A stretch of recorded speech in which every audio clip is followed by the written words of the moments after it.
All right, lads, how's it going? There's something I've been noticing recently, and it's around about the guys who are in their 40s and their 50s, just like me, and we've built careers and we're relatively successful. But the one big question that we keep coming back to is, have we actually built a life? You know, we're competent and we're responsible, we're paying the bills and we're own lots of nice things, but the quiet question that probably troubles a lot of us at night as we close our eyes is, am I actually building something here? Or am I just maintaining a system that I never actually chose consciously to be a part of, and have you just been inserted into it? So the guys are like me, we're all busy, we're in meetings, we're going to work, we're doing the household chores and the admin. Maybe occasionally we can fit in the gym, and then the rest of the time is helping out with family logistics. So we're far from lazy or irresponsible, but the one thing I do think we can all say that we're pretty fragmented and our attention is being scattered to the four domains or the four winds. So our response in this typically is that we try and optimize. So yeah, we become a little bit more efficient, but deep down, I think as we think about it, we're probably rather unsure about what the point of it all is. And over the series of this last couple of weeks especially, but I've been thinking about this for years, I think the difficulty or what the problem is not lack of productivity systems, or the productivity systems. Certainly they address some of the problems, but they don't answer the deep underlying challenges, which I think is answered by the question of architecture. And the big question is, are we building and laboring for something that's going to sustain us into the future, something that we can be proud of, or are we just faffing around building sand castles in a sandpit? And my response to this, after lots of weeks of thinking about it, particularly this last couple of weeks, is I think we need to think about life like a cathedral. And I think a cathedral is a good metaphor, because cathedrals are built slowly, stone by stone. And if we look, for example, at York Minster in England, it took over 250 years to construct it. And the guys who actually laid the foundations never actually saw the roof being put on or the wind vane being put up at the top of the spire. And I've been wrestling with the themes that this draws up over my last number of videos. And there is this golden thread which weaves through them all. And the cathedral idea has formed around my thinking. And I'm going to explain a little bit more about what I mean in a second. So this cathedral, it's going to be the backbone of future videos going forward. And I want to use it to explore how we engage with reality. So I want to show you what's been forming in my mind, and I hope indeed that you'll make comments in the comment section and offer your opinions and views as well. So thanks to the technology of ChatGPT, I have prepared in anticipation of this video a bit of a schematic here of what the cathedral would look like. So with any building, we start at the bottom with the foundation. And some of you who were at Sunday school may remember the old song, which is "The wise man built his house upon the rock." So let us start with the bedrock. And this is the bottom, the foundation. This is about what is true and what you believe about reality and how you're going to engage with reality. And this bedrock, this soil, if it is unstable, everything else above it will ultimately fracture. So your worldview, or another way of looking at it, is the lens through which you look at what's in front of you. It can't be abstract because it shapes what you value, what you're prepared to put up with, and what you chase after. And I think we're actually reaching a situation now where a lot of guys, especially around my age, are starting to realize that the foundations upon which they built their lives on are very soft. They are sort of more sand-like. And I think a lot of guys are having to come back and do a bit of underpinning. I would encourage you to say it's never too late to do that. You're allowed to change your opinion on big ideas at least once every 10 years. So definitely get at it. And I'm not going to tell you either what your foundation should look like, but I will say that mine is distinctly Christian for reasons that we can get into another day. So the next level up then is attention. And if you remember back into the 1980s, maybe even a little earlier, I suppose depends where you live, you would have heard people talking about you are what you eat. Well, I think we could change that to the modern sort of day and say you are what you attend to. because your attention, you're shaped by it. And so what you repeatedly look at actually shapes how you think and what you view and what you consider to be of importance. And if we're always looking at the news, for example, you'll always be downbeat and angry. And if you're always looking at social media, you're likely to end up comparing yourself a lot to others and very likely to be rather unfavorably. And one of the things that I've said in the past, and I believe this, that attention shapes memory, memory shapes meaning. And now I would add that your meaning and how the meaning that you get from the world shapes your character. So if your attention is owned and governed by the algorithms, your character, how you present and show yourself to the world and how you act within it, I think at best is going to be deformed or is going to be stunted. So I would implore you to guard your attention jealously, or else someone else is going to harvest it for you. So the next level up then is inner formation. This is all about doing the internal work. And I think this is important because certainly for self-aware and for reflective men, because we should be measuring ourselves against a standard that we have set, perhaps in our worldview, and we want to be consistent with our beliefs, and we want to see that what we're doing in the world is measuring up. And right now, for me personally, the areas that I'm working on, at least I'm refining and fine-tuning, is areas of integrity, courage, and coherence, just making everything all line up. And one of the questions I will often ask myself is, am I the same man in private that I am in public? Is what I am saying marrying up with my actions? This is hard work. A lot of guys don't like doing it, but it is necessary labour, and it is a labour of a lifetime. And if you have to tell people about the progress that you think you're making, you're probably not making the progress, because this work is done quietly, it's done reflectively, and it's done carefully. And if you are doing it, I assure you others will notice, and they will recognise that you're a man who's on a mission, and a man who's changing, and a man who is shaping the environment around him. So then we come on to action, and a lot of guys here will be like, yep, I can do that one, and we automatically jump to that thinking this is easy.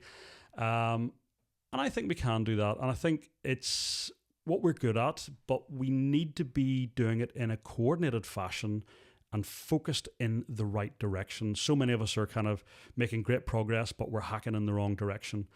And the other challenge I would say is a lot of guys are good at taking action, but where we sometimes let ourselves down is we're not good at taking action consistently, routinely, being disciplined to take the action whether we feel like it or not. So this touches on those kind of areas that will speak to a lot of guys, like responsibility, competence, and just constantly doing the next right and necessary thing. It's probably what a lot of guys would know as the grind, that sort of daily laying of the stones or putting the bricks down and just building our lives according to the building plans.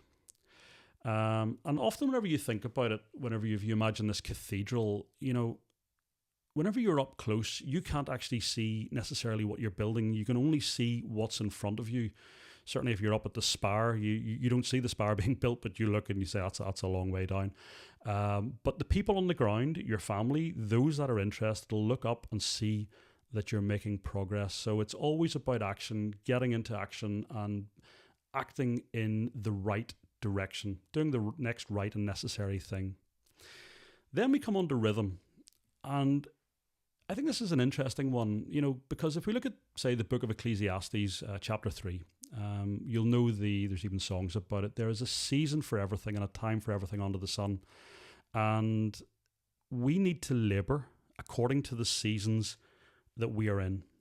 And that also as well implies rest, because if we're continuously working, the cathedral ends up becoming a prison. So there has to be space in our lives, dedicated space for the joy, for the rest, for Sabbath. And if you're building without rhythm, you're going to become dysregulated. And back in the 80s and the 90s, people used to talk about, well, I can sleep when I'm dead, as if some sort of taking rest is some sort of moral weakness. And even how our businesses and everything are set up at the moment, many of them wouldn't recognize being able to take breaks, because there seems that there's something wrong with your character if you need a break. But we're in this for the long haul, and there is a way to rest. And I've touched on it in the past in some of the other videos. And it's something I'm going to explore a little bit more because it's more than just doing nothing. It's about an attitude. It's about an orientation. Okay, and this one brings us next on to brotherhood. So, no cathedral can be built alone. It takes a squad of men to do it. And men need to be working together because iron sharpens iron. And one thing that is very good about blokes, and I certainly have a couple of guys in my life who will do this, we're good at holding each other accountable. If someone's drifting off, we'll say, here, I see that you said you were going to do this, and some guys aren't behind the door at keeping us in line. But the other good thing as well with having friends is shared burdens. You know, a threefold rope is tough to break.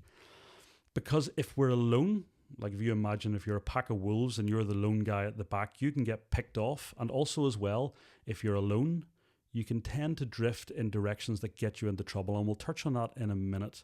But brotherhood is a means of encouraging us to be strong. It keeps us accountable and keeps us moving forward. Now, I would say that a lot of guys, especially in this modern era, we're not so good at this.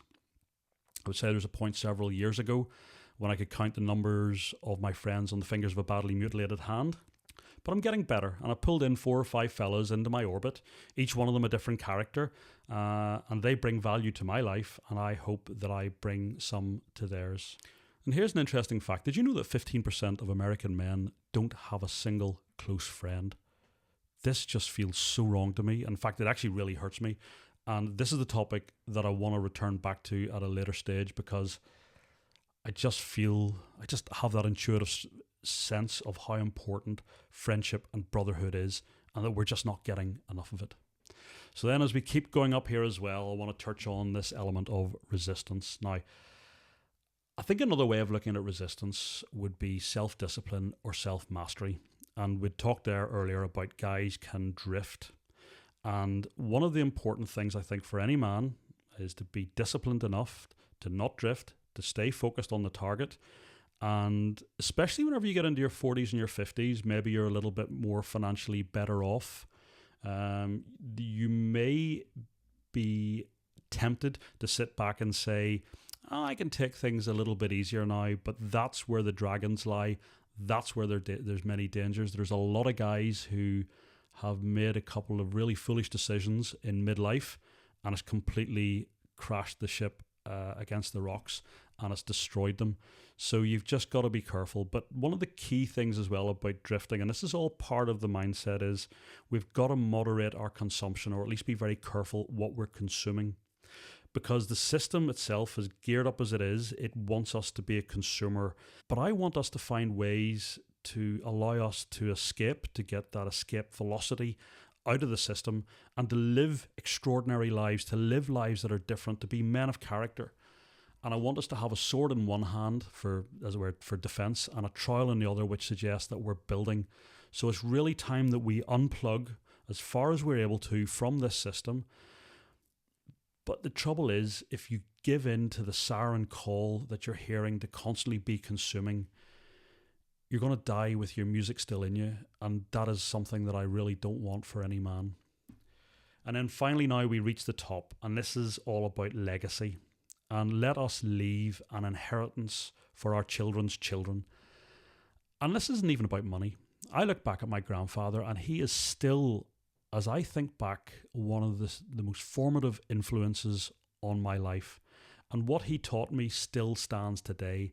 I just wish that I fully got everything that he was trying to teach me. It would have saved me a lot of pain. I see it now. I understand what he was saying, but you have to go through this journey yourself. But his thinking and he used to call it training, it has guided me, it has helped me, and it's helped me be a better man in the world. And I'm applying that now to my own life. And I believe that it's making me a better man, and I want to share some of that with you as well.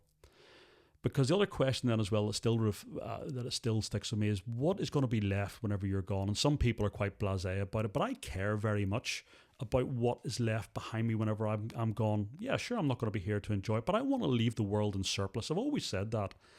And I want people to benefit from my work, from my discipline, from my care, from my attitude.